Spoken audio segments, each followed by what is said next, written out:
2017 թվականը անշարժ գույքի կադաստրի ոլորտում նախորդ տարիներին արձանագրված ակտիվության դրական դինամիկայի շարունակությամբ է նշանավորվել։ Ցուցանիշների համեմատության համար հիմք են հանդիսացել 2015-ին արձանագրված թվերը։ Ապրիլյան պատերազմից հետո անշարժ գույքի շուկայում գրանցված վայրի վերումները ընդհանուր օրինաչափության մեջ չեն տեղավորվում։ 2017 թվականին իրականացվել են 3 ծրագրային աշխատանքներ, որոնցից մեկը քարտեզագրության, գեոդեզիայի, հողաշինարարության եւ անշարժ գույքի գնահատման կենտրոնի կողմից։ Վերջինս իրականացրել է համայնքային կադաստրային քարտեզների եւ հողային հաշվետվությունների կազմման, պետական եւ համայնքային սեփականություն հանդիսացող անշարժ գույքի չափագրման, ոռոգվող հողերի գույքագրման եւ անշարժ գույքի շուկայի վերլուծության ժողովածուների տպագրության ուղղված աշխատանքներ, որոնց համար երկրի գլխավոր ֆինանսատնտեսական փաստաթղթում գումար էր սահմանված, մանրամասնում է վարչության պետը։ 2017 թվականին պետական բյուջեը նախատեսվել է 69.7 միլիոն դրամ։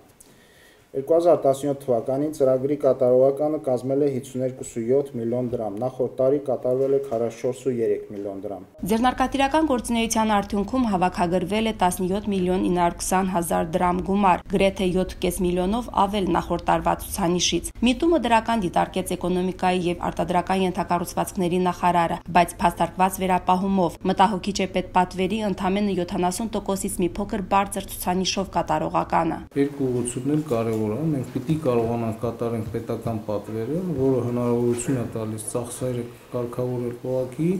եւ ունենալ ինչ-որ չափով զարգացման հնարավորություն։ Իսկ ձեռնարկատիրական գործունեությունը մի քայլ ավելի զարգացում ունենալու եւ մի քիչ ավելի խրախուսում ձևավորելու հնարավորություն է ստեղծում։ Այդ առումով պետք է շատ ուշադիր լինենք։ Լևոն Գրիգորյանի ուշադրությունից չվրիպեց եւս մեկ իրողություն։ 2017-ին Մարտակերտում 1000 հեկտար ոռոգվող հողատարածք է գույքագրվել, ու համանման աշխատանքներ Արցախում իրականացվում են արդեն 3 տարի շարունակ։ Դրանց արդյունքները արտացոլվում են համապատասխան թվային քարտեզներում, բայց արի ուտես, որ այսօր հողը ոռոգովի կոչելու չափորոշիչ որպես այդպիսին դեռ չկա։ Խնդիրը համակողմանի լուծում է պահանջում, նկատում է նախարարը։ Մենք մի անգամ առանձին միջգերատեսչական քննարկում կազմակերպենք ոռոգվող հողերի չափորոշիչների կապված, առնելով որ մենք տարվա ընթացքում խնդիր ունենք նաև հողային օրենսգրքի փոփոխությունների։ Վարչության կողմից կյանքի կոչված ծրագրային աշխատանքներից է Լեռնային Ղարաբաղի Հանրապետության ատլասի հայերեն եւ ռուսերեն տարբերակների հրատարակումը, բայց ահա նախատեսված ֆրանսերեն թարգմանությունը խնդիրների պատճառով ի կատարչացվեց։ Վարչության աշխատակիցները հանրարարական ստացան նախարարից կազմավորել պրոֆեսիոնալ խմբագրական խումբ ատլասի երկրորդ թողարկման համար։ Նաև մասնագետներ ներգրավել Հայաստանի Հանրապետությունից։ Առանց խնդիրների են ընթանում արխիվացման աշխատանքները։ Մինչև հուլիսի 1-ը պլանավորած 79000 կադաստրային գործերը կհանձնվեն երկարաժամկետ պահպանման։ Դրանց թվայնացման աշխատանքներն ավելի վաղ էին ավարտվել։ Վարչության պետը նաև ընթացիկ աշխատանքներ է ներկայացրեց։ Իր ղեկավարած կառույցի բաժինների կողմից մատուցվող ծառայությունների համար հավաքագրված պետական տուրքը 2017-ին կազմել է 201 միլիոն 379 հազար դրամ, 2015 թվականի 183 միլիոն 205 հազար դրամի դիմաց։ Ծանրաբեռնված ռեժիմով են աշխատել տեղեկատվական բաժնի աշխատակիցները։ Այս համատեքստում նախարարը առանձնացրեց հատկապես ԴԱԿ հարցումների քանակի գրեթե 50%-ի աճը։ Դուք այս ամսվա ընթացքում մի քիչ ավելի լուրջ նայեք ԴԱԿ-ի հարցումների վիճակագրությանը եւ պատկերացնեք բովանդակային առումով ինչ հարցադրումներ են։ Որովհետեւ մենք 2016 թվականից մի շարք որոշումներ կառավարությունը ընդունել հետաձգելու կամ ինչ-որ չափով ամնիստիա հայտարարել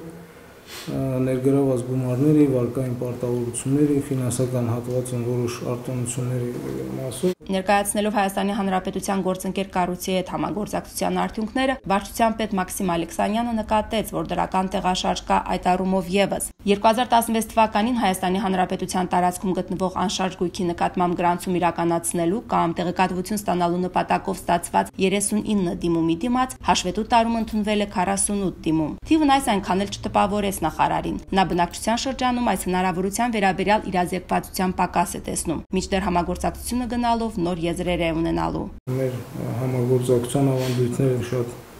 նորմալ են ձևավորվում Հայաստանյան մեր գործընկեր կառույցի հետ միասին եւ զարգացումը նաեւ պիտի բերի նրան, որ մենք Հայաստանյան մեր գործընկերների հետ նախաձեռնենք հերթական մեր ծրագրերը։ Ոլորտն ըստ շրջանների եւս ներկայացվեց։ Հաշվետու հանդիպմանը ներկա են նաեւ տարածքային ստորաբաժանումների պետերը։ Հատկանշական է, որ 2017-ին կադաստրային գործարքների կրկնակի աճ է գրանցվել Քաշաթաղի շրջանում, ու փաստն այս հստակ հիմնավորում ունի։ 10 տարվա բնակիչներն են այդ ցուցանիշը ապահովել։ Գործող օրենսդրության համապատասխան այդ բնակելի տները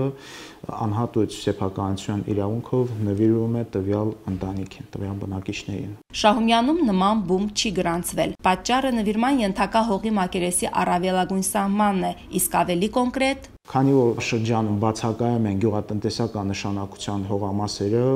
վարելահող ես նկատի ունեմ, քաղաքացիները օգտագործում են 2000 քառակուսի մետրից ավելի հողամասեր։ Օրենսդրության համաձայն տվյալ տարածքները ենթակա են նվիրման 2000 քառակուսի մետրի սահմաններում։ Լևոն Գրիգորյանը տարակուսանք հայտնեց խնդրի շուրջ, պատճառները պետք է չեզոքացվեն իրավական դաշտում ու գործընթացին թափ հաղորդվի, բայց սա միակ թարմությունը չի լինելու ընթացիկ տարում։ Առաջիկայում նորություններ են սպասվում նաև ծառայությունների որակի, դրանց օպերատիվության առումով։ 2018-ի պետական բյուջեով 14 միլիոն դրամ արժողությամբ տեխնիկական վերածինում է նախատեսվում։ Գլխամասային գրասենյակի եւ մայրաքաղաքի ստորաբաժանման շենքային պայմանները կբարելավվեն։ Օրենսդրական բարեփոխումները եւս սարերի ետևում չեն։ Փաթեթն արդեն կառավարությանն է ներկայացված։ Բոլոր այս նախաձեռնությունները միտված են առաջընթաց գրանցելուն։ 2017 թվականի անշարժ գույքի կադաստրի աշխատանքները գնահատելով դրական, նախարար Գրիգորյանը կոչ արեց չբավարարվել ձեռքբերումներով եւ չթույլատրել զգոնությունը։ Պետք է կարողանանք նաև 18 թվականին այդ տեմպերը ապահովենք։